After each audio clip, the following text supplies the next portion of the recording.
And welcome to a brand new week of Capital Talk, a program we hope will have an impact on the future of Kenya. Now, more than ever, I'm Jeff Koinange. Now, once in a while in this town, I tell you, we get a treat. And a bigger treat is when a guest comes to town to perform, for instance, and they end up on the bench. This past weekend, my guest performed at the Bomas of Kenya, courtesy of Alan Morongi and the folks at Sierra. I tell you, this was a one-off, and if you weren't there, you missed a treat. But we go back with my guest because 49 years ago, he was born in a place called Athlone in the Cape Flats in Cape Town, the youngest of a family of 12. Started performing when he was 5, became a superstar when he was literally 7 years old. Remember, those were during the days of apartheid. Blacks, whites, Indians, coloreds could not mix. He was the first black to get his music played on a whites-only station. Think about that. He left the country, has been living in the UK and the US for many years, literally as an expatriate. Keeps coming back every now and then. He has more than 20, count them, 20 albums to his name. I have at least a dozen of them.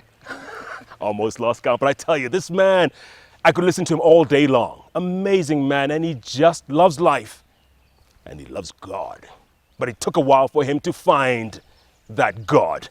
Sit back, folks, it's a Monday. Listen to the superstar himself, Grammy Award nominated artist, jazz musician, soul, pop, R&B, you name it. He's the man. 2 initials, JB, Jonathan Butler. My brother. How are you, man? Good to see you. Good to see you again. Looking great, man. Man, you know, I've got 3, 4 women in the house. I better look good, you know, otherwise I'll be criticized.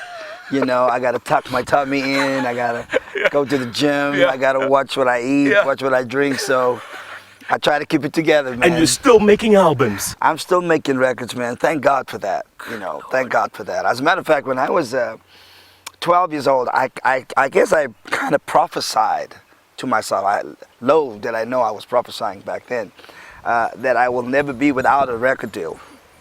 So it's interesting, it's like, we're coming up over 20 albums and been doing it for so long. I'm very grateful to be still in the business, you know. All right, let's go back now, John. Let's go back. Cape Town, Athlone. I've been to your mom's house. Yes, by the way, I you know, remember. God rest her soul. Yes. You're 5 years old, and we're talking during the time of apartheid. Yeah. So separation, you can't mix, you can't do this, that, the Yes. other. Did you know you could sing from when you were 5? Did you know? There was definitely that spirit inside of me because music was all around me. I mean, music was, you know, we were a poor family, but the one thing that was rich about the family was the music. And so there was always music. And the thing is, I would sing to myself and on the streets among my friends, but I would never sing in front of my family. I don't know why, but then, you know, and then, you know, we would have the fire at nighttime to keep warm before going to bed. And so there's always somebody playing and singing and harmonizing. And this particular time I harmonized with them. And that's when everybody sort of, you know, rolled their eyebrows and said, wow, we have another singer in the house. Yeah. And they started putting me in the family concerts, you know, the variety shows and stuff like that. And I was actually incredibly shy. In the very beginning, I was very, very shy. But I could belt it out. You know, the shyness would leave once I start singing. Yeah. And then, you know, once people started throwing money on the stage, that was all I needed, confirmation. I found my profession. And the money helped pay for food, right? The money was, you know, as I grew up and learned more and more and more about what our circumstances were, meaning that we grew up poor, lived in a shack with an outhouse and running. Well, my mother was the only one working because my father had emphysema. You know, it just became something natural for me to give my money to my mother. And so I supported my family. That's all I knew to do. Yeah. You know, I never knew anything about saving money. What I've known was to give the money to my mother so we can eat. We can, you know, we can have a roof over our heads. Okay. Yeah. So how were you discovered? I would say I was really discovered in that Butler yard, but I was discovered through this gentleman whose name was Fred Langford, and he had a play called The Golden City Dixies. And I won this particular contest, which was a contract, you won a contract to tour with the Golden City Dixies, which was very much a big deal because there was the African Follies, there was King Kong, and then there was the Golden City Dixies. And it was a huge cast. I mean, it was a huge cast, and we would go to Namibia for months, Zimbabwe for months, play in the City Hall in Johannesburg for months, and that's when I got discovered. And then I guess I was discovered a few times because during that course of my career, I was doing the play with the Golden City Dixies, and I'd come home after a few months and then play with bands and do variety shows. So I sort of became a household name in Cape Town. And Clive Calder then discovered me from Jive Records and wanted to make a record with me. This is now when I'm 12. Yeah. And the rest is history. The first song was, I sang it for the people last night, Please Stay. And I was making fun of it. I said, what does a 12-year-old know about love? But anyway, I got a gold record for it, and I got a Psalm Award for it at the age of 12. Yeah. And that's when everything began. Clive Calder really, he was really like the guy that put me on the map in terms of becoming a recording artist. Listening to yourself on the radio. Yeah. Your voice, your song, your hit. Yeah. When you're 7 or 12, whatever it was. That's exciting. Yeah. That's really exciting. I mean, there was Richard John Smith, and there was the Invaders, there was Percy Sledge, and all these guys on radio, and there was this kid called Ronnie Joyce that was on radio, and Lionel Peterson. And when I heard myself on the radio, it just kind of like blew me away. I was like, this is great. This is all I ever wanted to do, was be on radio. But I had no idea that the success and the fame would follow. And can you imagine growing up a child in poverty, who comes from poverty, lives in a shack with an outhouse, 12 brothers and sisters, nephews and nieces live in the same compound with you, and here you are, the most famous kid in the country, but you're living in a shack. That's a tough call. How'd you handle that? Yeah. That's pretty crazy. Looking back on that, it's like, Mom, how did we do this? How did we do this? Of course, I mean, my idea was like, you become famous and you live like this. You kind of live like this. But it was a tough. There were some tough decisions and choices that had to be made. And drugs were involved too, right? Well, think about it. I'm on the road at the age of 12. Now I'm making records, I'm making hits, and now I'm touring constantly.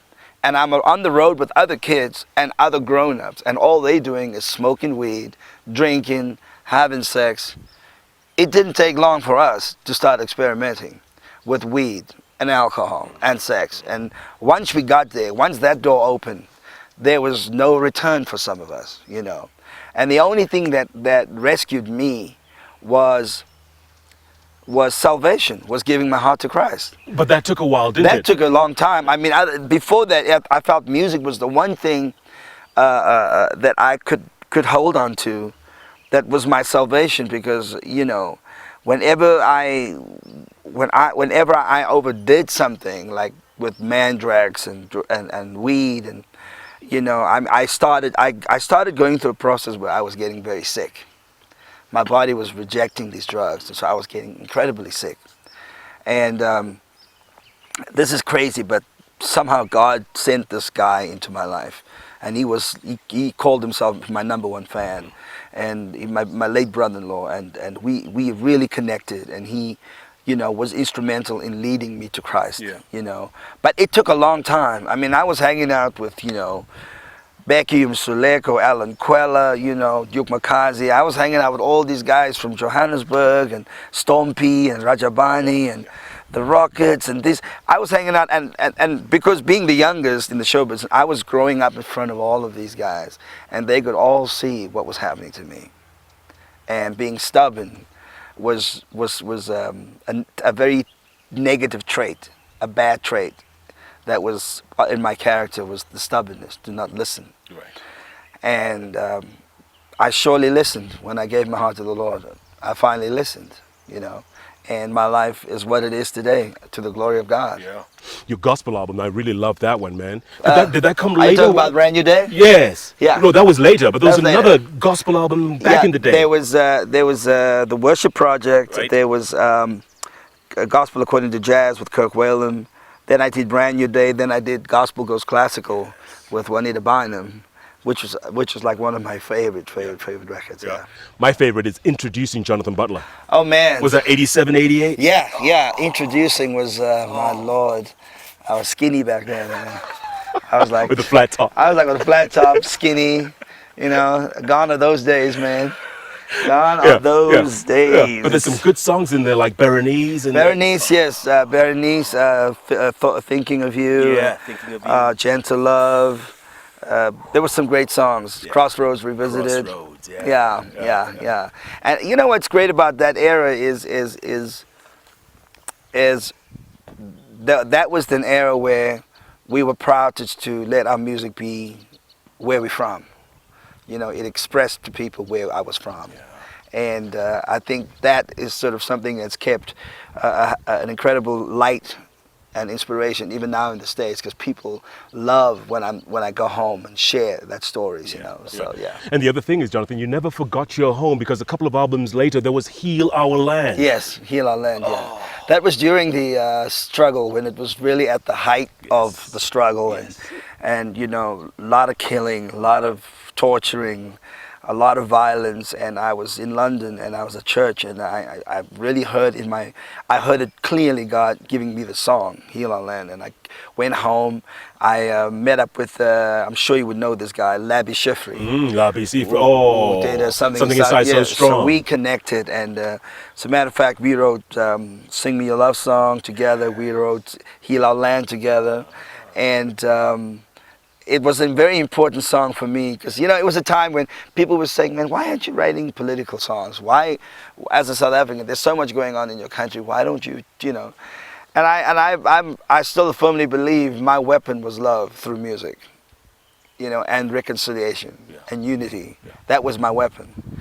For President Nelson Mandela, he had a different weapon. For Bishop Tutu, he had a different weapon. We all have a weapon that we have to use to make our statements with. So music was mine, you know, and to avoid politics. But these days, you know, you can't avoid politics. It's staring you in the face every day. And so therefore, you got to vote. Yeah. You know, if you want to make a difference in something, if you want to change something. So I'm, you know. Yeah. The more I'm living in the States, the more I'm getting, you know, a handle on this political stuff. So. The other thing people may not know, people who have not seen you perform, you're a rare jazz musician, because you're a left-handed guitarist. I'm a lefty, yeah. And you were telling me about that story. Remember in LA at the club? Yeah. Where you would go and improvise? Yeah. And there used to be right-handed guitars. Yeah. Go on. I love that story. It's a lot of guys, you know, when I go to a club and they want to jam and they say, hey man, come and sit in with us. And I always refuse. Look, you playing a right-hand guitar, man, I can't take your guitar. They'll fuss and fight over it. In the end, I'll just grab their guitar and turn it upside down. And the guy would like, what are you doing, man? What are you doing with this thing? I said, just wait. And then I'll start playing it upside down, you know, and they'll all freak out. Like, is this guy retarded or what's wrong with him? You know, and then I'll just kind of laugh silently and say, I remember Paul Jackson Jr. giving me his guitar at a jam session. Yeah, man, play. And I said, looked at it like, what? And I started playing it. And I got so excited, I busted his string. And when I busted the string, I just gave it back to him and walked away. It's like, no, that's it. That was the end of the jam session. Oh, you know? man. I want to talk more about that. And later on, you will jam a little for us, won't you? I'll play us something. Absolutely. Yeah. And I want to talk about, what's it like coming back to Africa each time? Because, you know, you've traveled a lot. The last 6 weeks, you've been on the road. Uganda and then LA, Cape Town. You're back and forth. What's it like still traveling? Do you ever get tired of it? And these albums, man, do you ever get tired of writing, man? This message. Let me talk about Africa for First, let's take a break. I want to take a break, my brother. Okay, Good stuff. Yeah. Whoa! It's only Monday, folks. And by the way, we're at the house of Wayne and Karen, in case you didn't notice. And we're jamming with the jammer himself, JB Jonathan Butler. It's real superstar, folks. What a treat for a Monday. Plenty more after this break. Don't even think of going away. The bench is back in a moment.